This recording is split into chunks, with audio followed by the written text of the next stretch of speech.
सोरांलायबाय, जिउआव गोदान आबेगसो लाबोलायबाय। उन्दै समनि सिमाङा थारैनो सिमांमारमोन। अखा नायब्लानो गाबनाय मिनिनाय, रंजानाय आरो गेलेनायल'मोन। नाथाय दिनै देरदेखोन देरबाय, जिउनि साननाय हनायफ्राबो सोलायजोब्बाय।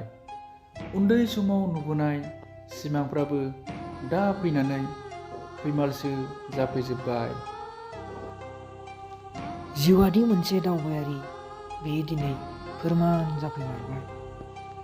सुखुखौ नुहुरदों गोजानाव, रोमै रोमै खाथियाव सोफै सोफै। मोनबायगोन सानना आंबो दावबायलांदों लासै लासै। नाथाय सौहैना मिथिबाय, थांखिया फोरमायबाय, जिउआवदि लुबैनाय आरो हास्थायनायनिबो मोनसे सिमा थायो, आरो जायखौ नाजानाय आरो सोलोंथाइनि गेजेरजोंसो मोननो हायो। मुलुग संसारनि मायाखौ जों जेरै सोरांनि गेजेरजों सिनायनो हायो, मिथिना मोनो, थिग बेबायदिनो सुबुंनि जिउनि हास्थायनाय लुबैनाया सोलोंथाइनि गेजेरजोंसो जाफुंनो हायो।